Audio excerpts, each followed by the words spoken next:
வணக்கம். நான் பார்த்தேன் சமைத்தேன் என்ன பொண்ணி. இன்றைக்கி வந்து நல்ல ஹெல்த்தியாக இதை விட ப்ரோட்டீன் ரிச்சான ஒரு டிஃபனே நம்மளுக்கு கிடைக்காது. அது மாதிரி ஒரு டிஃபன் நம்ம பண்ணலாம்.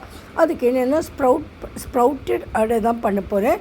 அதுக்கு வந்து இந்த கருப்பு கடலை இருக்குது இல்லையா, கொண்ட கடலை, அதையும் இந்த பச்சை பயிறு இதை எடுத்து நான் அந்த ஸ்ப்ரவுட் பாக்ஸில் போட்டு நேற்றே வச்சுட்டேன். அது வந்து ஓரளவு ஸ்ப்ரவுட்ஸ் வந்து ரொம்ப ஜாஸ்தி வர வேண்டாம், அதை எடுத்து வச்சுருக்கேன். அப்புறம் இது ரெண்டும் ஒவ்வொரு கப் எடுத்துனேன். அரை கப்பு கடலைப்பருப்பை தண்ணியில் ஊற வச்சுருக்கேன். இது வந்து இன்றைக்கி காத்தால் தான் ஊற வச்சேன்.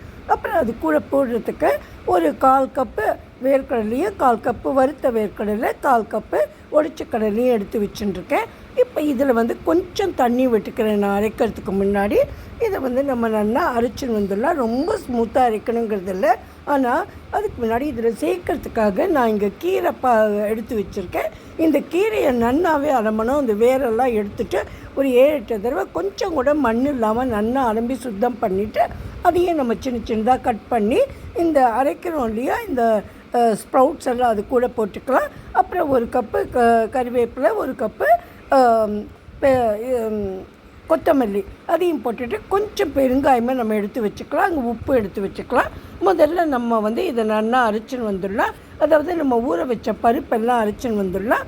அப்புறமா அந்த கீரையும் 3 விதமான கீரையும் நான் சொன்னேன் இல்லையா, அதையும் போட்டு நல்லா அரைச்சின்னு வந்துடலாம். இப்போ பெருங்காயத்தையும் உப்பையும் அரைச்சப்புறம் அது கூட சேர்த்துக்கலாம். இங்கே இஞ்சியும் பச்சை மிளகாயும் நான் அரைச்சி வச்சுருக்கேன். அதையும் உங்களுக்கு எவ்வளோ தேவையோ அவ்வளவு இதுவும் கூட நம்ம போட்டுக்கலாம். இங்கே வந்து ஜீரகத்தையும் மிளகையும் நான் வந்து 1-2 பொடிச்சு வச்சுருக்கேன். இது ரொம்ப நைஸாக அரைக்க வேண்டாம். அதையும் இது கூட போட்டுட்டு அரைச்சதுக்கப்புறம் நல்லா நம்ம எல்லாத்தையும் மிக்ஸ் பண்ணி கொஞ்ச நாள் அப்படியே தட்டு போட்டு மூடிடலாம். இங்கே வந்து எல்லா வெஜிடபிள்ஸையும் கட் பண்ணி வச்சுருக்கேன். அதாவது நான் என்னெல்லாம் வெஜிடபிள்ஸ் கட் பண்ணேன்னா கேரட்டு, வெங்காயம், கேப்சிகம், இது 3 தான் எங்கிட்ட இருந்தது. அது சின்ன சின்னதாக கட் பண்ணி வச்சுருக்கேன். இப்போ நம்ம அடையை வந்து வாத்துடலாம். நான் நல்லெண்ணெயை விட்டு கொஞ்சம் சின்னதாக தான் வாத்தேன். இது ரொம்ப மெல்லிசாக வாக்க முடியாது, கொஞ்சம் தடியாகவே வாத்துட்டேன். இதுக்கு வந்து நான் கொஞ்சம் மஞ்சள் பொடியும் லேசாக போட்டுட்டேன். பச்சை மஞ்சள் கடிச்சா அதை கூட போட்டுக்கலாம். அதுக்கப்புறம் நம்ம இங்கே தான் this is the one which will give us such a lot of protein. நம்மளுக்கு உடம்புக்கு வேண்டியது கிடைக்கும்.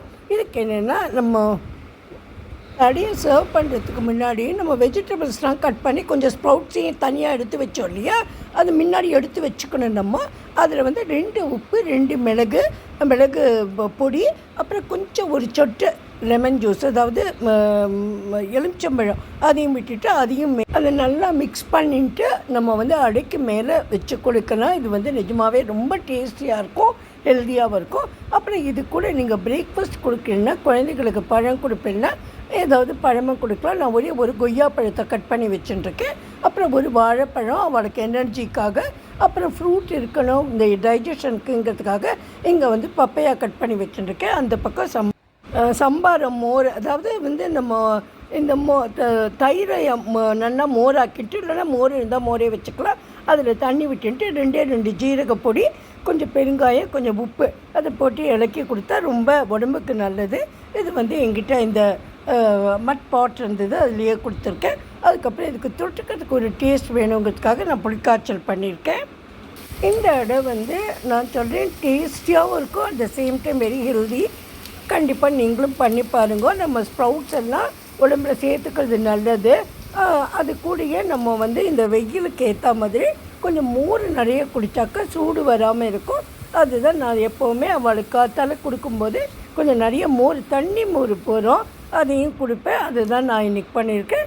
உங்களுக்கு பிடிச்சிருந்ததுன்னா லைக் பண்ணி ஷேர் பண்ணுங்க. இதை நீங்களும் வேணால் ட்ரை பண்ணி பாருங்க. Thank you friends. Have a great day. Thank you.